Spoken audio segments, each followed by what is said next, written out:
Bonjour mesdames, mesdemoiselles, messieurs. Dans le cadre du cours de l'élément de module contrôle de gestion et 6 de la licence en sciences économiques et de gestion dispensée à la faculté polydisciplinaire de CFI, nous avons le plaisir de vous présenter la suite du 3e chapitre qui est intitulé l'approche processus. Juste un rappel des chapitres précédents qui ont été traités. Nous avons vu dans un premier chapitre des généralités relatives au contrôle de gestion et aussi les caractéristiques de la fonction contrôle de gestion. Et puis, on a apporté l'éclairage au niveau du chapitre numéro 2 en ce qui concerne les valeurs et les principes de management. Tout ce qui est relatif à l'engagement de la plus haute autorité qui se matérialise par une politique management ou bien une charte ou bien un engagement. On a traité dans la précédente séance le début du chapitre relatif à l'approche processus. On a traité la définition d'un processus, on a parlé des types de processus et on a traité l'analyse fonctionnelle qui consiste à déterminer les processus réalisation ou bien clé ou bien processus cœur du métier d'une activité, d'une structure. Donc aujourd'hui on va parler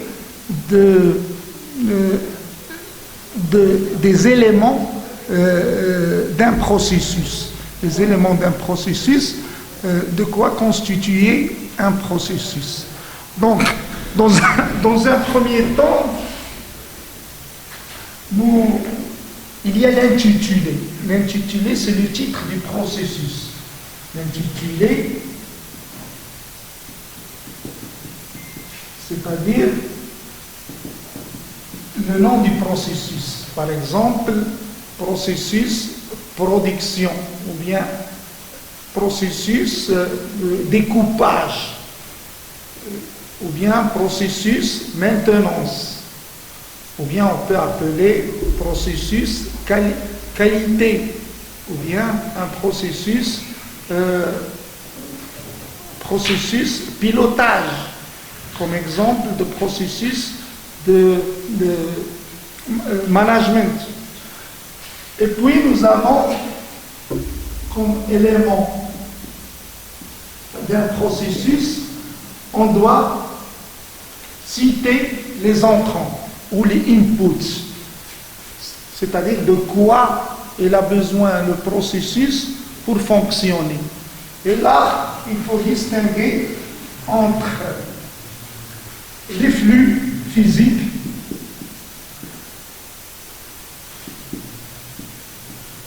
les flux informatifs et les flux financiers. Donc on se pose la question de quoi le processus il aura besoin pour fonctionner. En principe, un processus, il transforme ces éléments entrants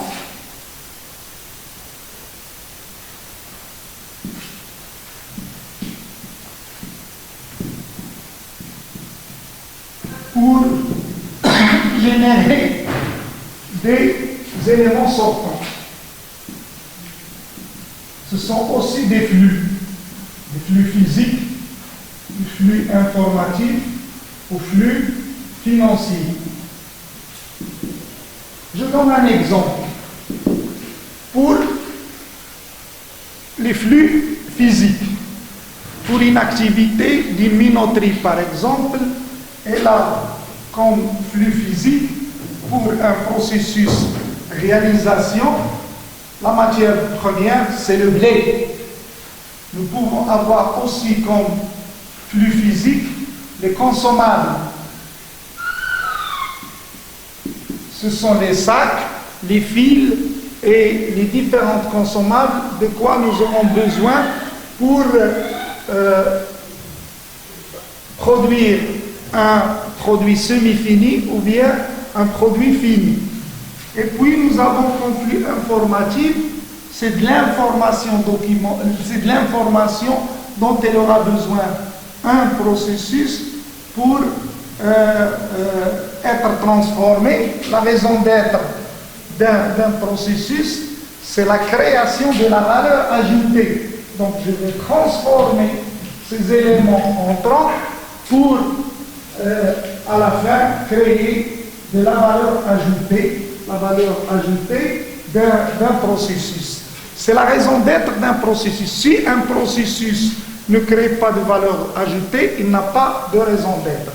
Donc, comme exemple de flux informatif, c'est l'ordre de fabrication pour un processus réalisation qui consiste à transformer le blé en farine ou bien semoule ou bien des pâtes. Donc, comme flux informatif, donc l'ordre de fabrication, combien je dois fabriquer et quelle référence je dois fabriquer de pâtes, de semoule ou bien de la farine. Flux financiers, ce sont les flux qui sont générés et transmis d'un processus à un autre. Par exemple, la caisse pour lorsque il y a transfert des comptes, au niveau des comptes, au niveau de la banque. Bon, toujours au niveau de cet exemple-là, de la transformation du blé pour une activité d'une minoterie par exemple, je peux avoir comme produit physique sortant, c'est la farine, ou bien la semoule, ou bien ce sont des pâtes. Et donc, on va voir que aucune activité ou bien dans l'exercice de notre activité, on produit des produits intentionnels qu'on a l'intention de les créer, mais malheureusement on crée aussi des produits non intentionnels. C'est le cas des déchets, des différents déchets liquides, solides, atmosphériques, ainsi de suite. Ou bien ce sont les produits non conformes, des produits qui ne répondent pas aux caractéristiques du produit en question. De la semoule qui ne correspond pas aux spécifications de la semoule. Par exemple, c'est un produit non conforme. Je peux avoir aussi comme produit non intentionnel les accidents du travail ou bien les différentes nuisances ou maladies. Donc, j'ai comme objectif d'optimiser les produits intentionnels, c'est-à-dire le maximum que je dois en tant que produit intentionnel réaliser, mais malheureusement les produits non intentionnels, c'est à maîtriser au sein d'un processus. D'accord? C'est pour cela qu'il faut avoir un dispositif de comment traiter les déchets. Il y a des déchets qui doivent être valorisés, des déchets qui doivent être traités. Il y a des produits non conformes qui peuvent être retouchés, ou bien carrément, des fois, on peut avoir des produits non conformes qui doivent être éliminés et qui ont un coût d'élimination. Les accidents de travail, nuisances, maladies, c'est à éviter. Mais malheureusement, lorsque nous avons ce genre de produits non intentionnels, nous avons des enjeux humains qui n'ont pas de prix, mais aussi des enjeux financiers et d'autres enjeux. Les enjeux financiers, ce sont les coûts qui sont directs suite à l'événement indésirable. Il faut soigner le malade, il faut le remplacer et il faut le payer bien qu'il ne travaille pas. Donc ce sont des coûts à éviter. En général, si on raisonne en termes de coûts pour un processus, il est composé de 3 types de coûts.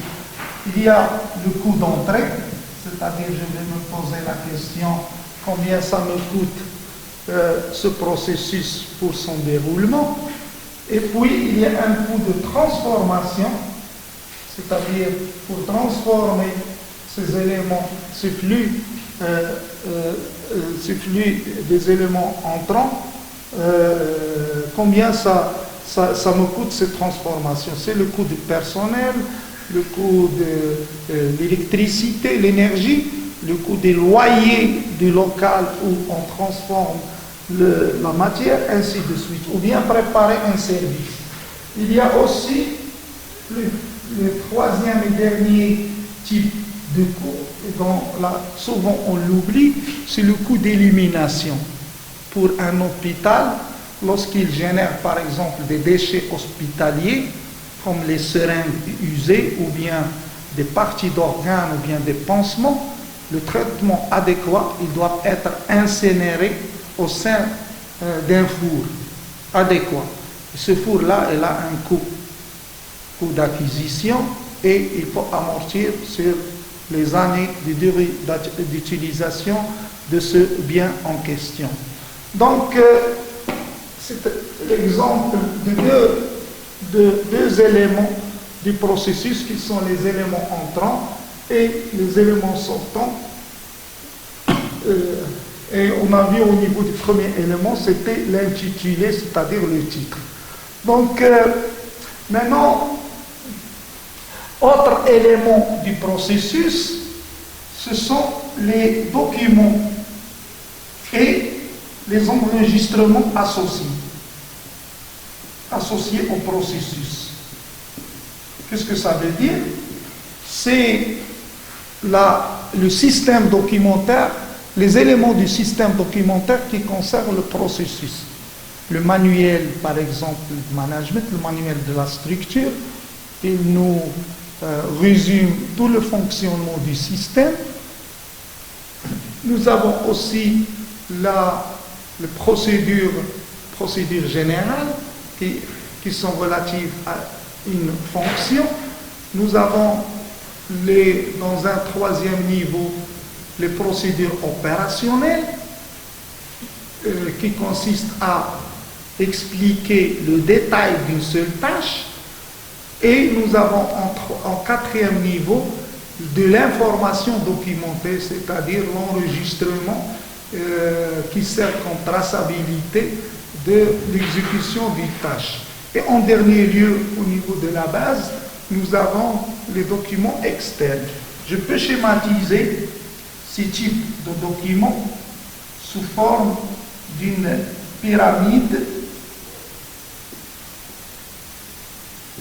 Donc là, j'ai le manuel qualité ou bien le manuel du système en général du management de la structure. Nous avons les procédures générales. Je donne un exemple. Procédure de la fonction maintenance, procédure de la fonction commerciale, procédure de la fonction GRH. Troisième niveau, nous avons les procédures opérationnelles. Les procédures opérationnelles, c'est un détail des procédures générales.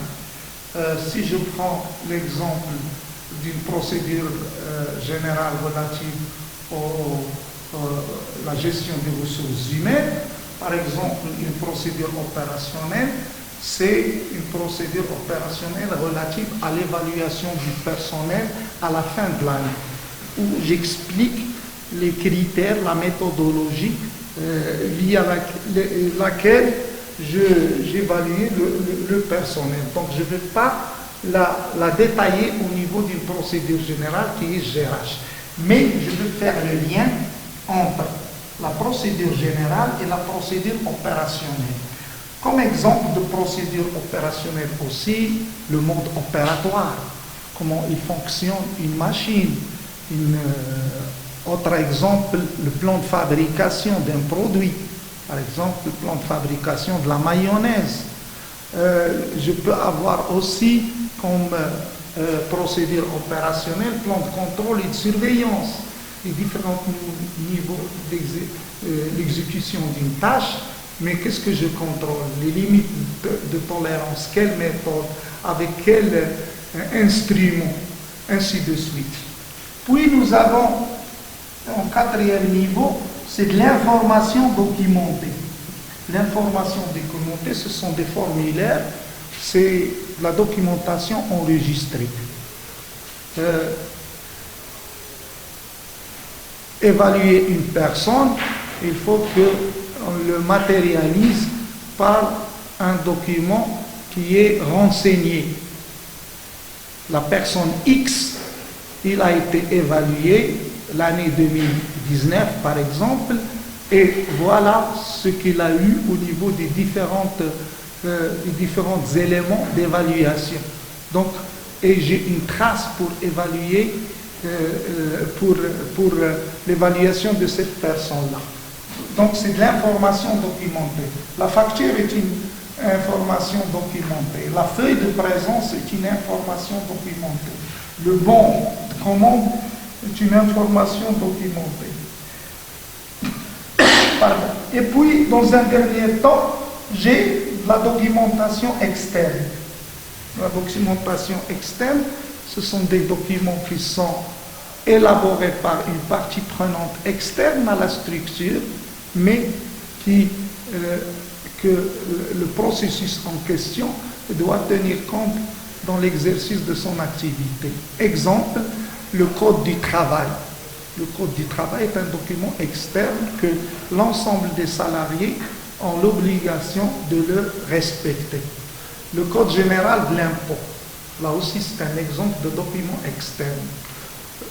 Donc il y a des documents qui ont un caractère légal, on a cité ces deux exemples, mais il y a aussi des documents qui sont élaborés par des parties prenantes, qui sont par exemple un client ou bien un fournisseur. C'est le contrat, un contrat par exemple, il y a des dispositifs qui sont des éléments, des clauses qui sont à respecter. Nous avons aussi un cahier de charges à respecter. Autre exigence relative aux documents externes, il se peut que nous appartenons à un groupement professionnel et que l'entreprise a renseigné, elle a signé, adhéré à une charte. Je donne l'exemple de l'APC, l'Association professionnelle des cimentiers du Maroc. Ils ont une charte où il y a des dispositifs qui n'ont pas un caractère légal, mais un caractère d'adhésion au groupement professionnel. Par exemple, le dispositif de placer des filtres au niveau des cheminées des cimentiers. Les cimentiers au niveau des sites de production, ils doivent placer des filtres. Et ce sont les différents membres de l'association professionnelle du ciment qui ont adhéré à ce dispositif-là. Donc là, on va se poser la question au niveau de chaque processus et dire quels sont les documents et les enregistrements qui sont associés. Et on va les prévoir. Nous avons aussi les responsabilités. Les responsabilités, il y a des niveaux.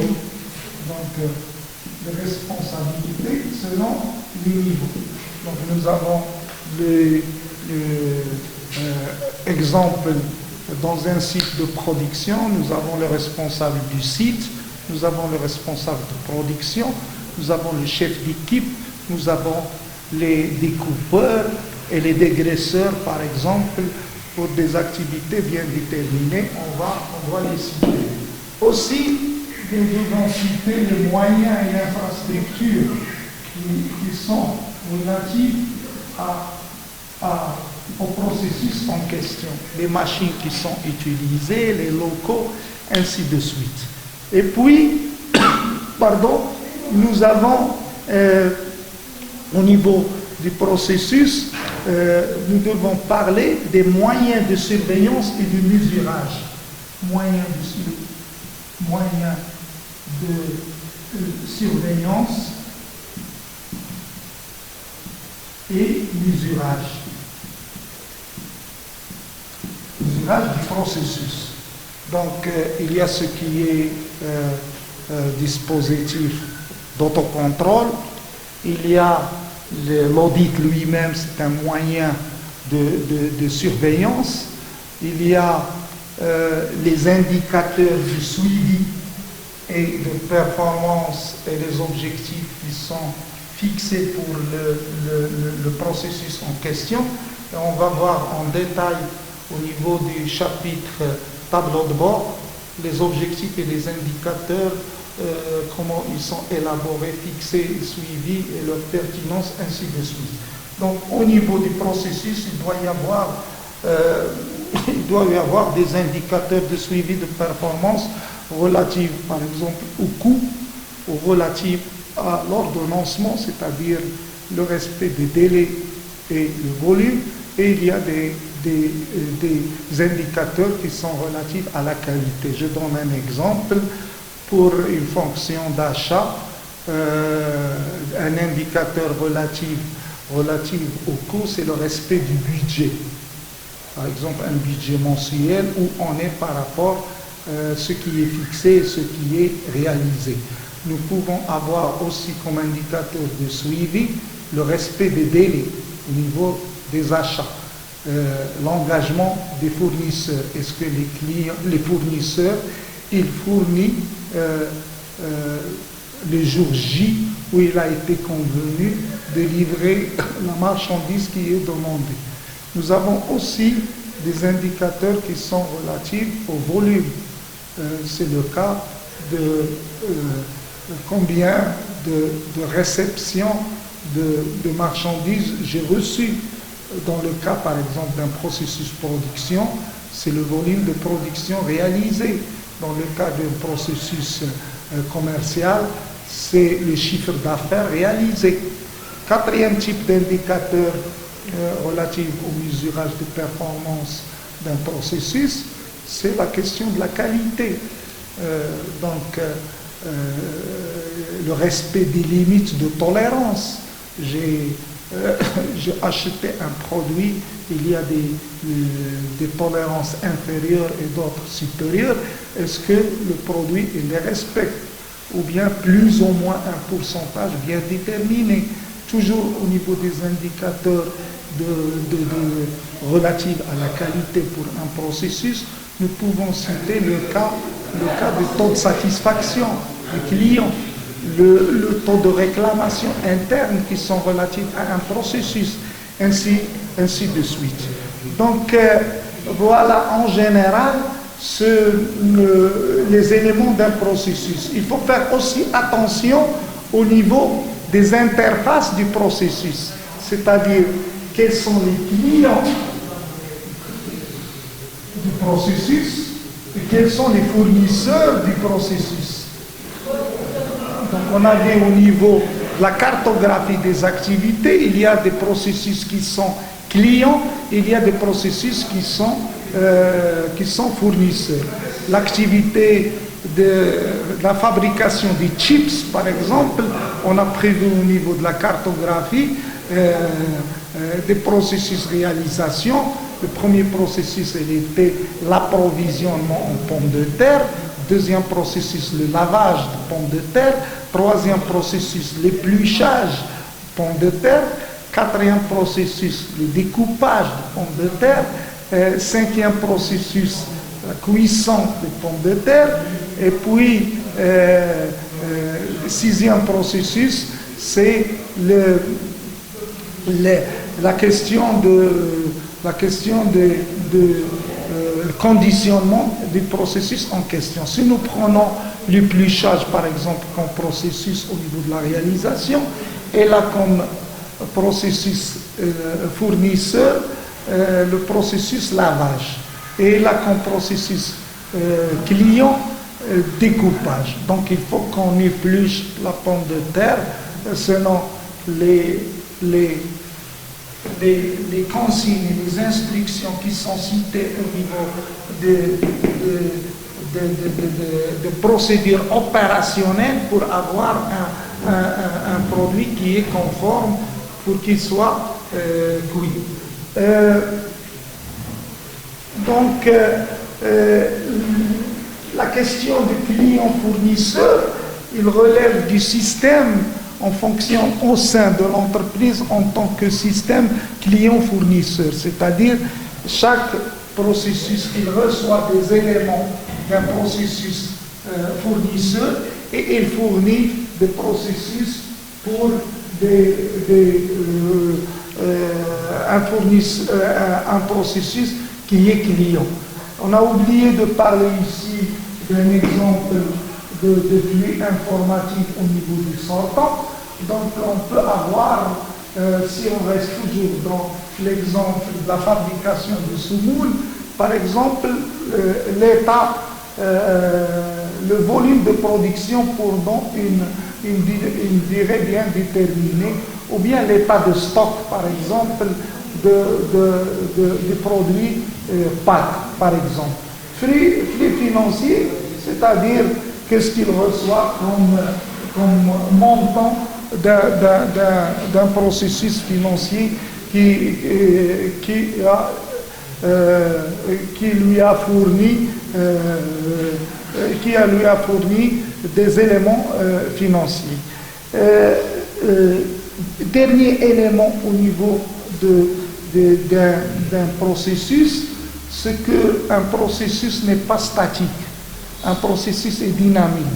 On va l'améliorer selon les dysfonctionnements et les anomalies qui sont vécues, parce qu'il faut corriger n'importe quel niveau de ces éléments-là, mais aussi dans le cadre du déploiement du principe de l'amélioration continue, on va faire en sorte qu'il faut prévoir au niveau d'un système de management la revue du processus. La revue du processus, c'est une occasion où le responsable, le pilote de processus, parce que c'est un élément qu'on a oublié de mentionner, le pilote du processus, il faut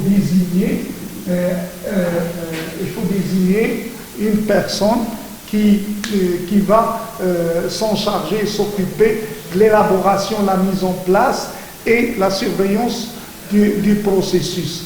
Et il va faire en sorte qu'il doit être compétent et il doit avoir l'autorité au niveau du déroulement de ce processus. Donc, pour ce qui est de la revue de processus, donc, il peut y avoir une revue de processus par an, durant laquelle on va programmer des réunions avec le responsable pilote de processus et les clients fournisseurs du processus, où on va se prononcer sur la pertinence du processus. La pertinence du processus, est-ce que c'est pertinent? Est-ce qu'il atteint ses objectifs? Quelles sont les réclamations des processus clients et quelles sont les doléances, par exemple, du processus fournisseur. Et on tient compte de ça. Pour déployer l'amélioration, le principe managériel de l'amélioration continue, on va faire en sorte qu'on va se poser la question comment promouvoir, comment faire progresser ce processus pour qu'il fonctionne dans les meilleures conditions et qu'il permet de générer en transformant les éléments entrants des éléments sortants. Vous voyez que l'approche processus est révolutionnaire en tant qu'approche parce qu'il tient compte d'un élément indispensable au niveau de l'économie, la science de gestion, ce qui est la valeur ajoutée, qui est le cœur de l'économie, la valeur ajoutée. Donc, comme on a dit, un processus, c'est un ensemble d'activités qui sont corrélées et il consiste à les transformer, ces éléments entrants, en des éléments sortants, tout en créant de la valeur ajoutée. Il y a 3 types de processus qu'on peut prévoir. C'est qu'il y a des processus management, ils sont relatifs au top management, la plus haute autorité. On peut citer l'exemple du processus pilotage et le processus mobilisation. Processus pilotage, il consiste à piloter la structure, c'est-à-dire quels sont les objectifs qui sont tracés, quelles sont les stratégies qui sont adoptées, où il va nous amener, où il va nous guider, ce responsable de structure. Deuxième type de processus, la mobilisation. Comment on va faire en sorte qu'on doit décliner ces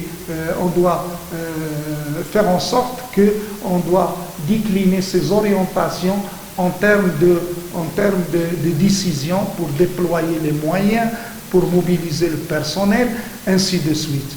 Donc nous avons le processus réalisation, on a donné l'exemple de la sumo et transformation, on a donné l'exemple de la fabrication des chips. Troisième type de processus, ce sont les processus support. Ils sont relatifs aux moyens et on peut citer comme processus management, processus maintenance, processus ressources humaines, processus flux d'informations ou bien processus financier. Donc voilà en général ce que peut comprendre un processus et quel est l'enjeu de travailler à l'aide ou décliner ce principe de valeur ou bien de l'approche processus. Merci de votre attention.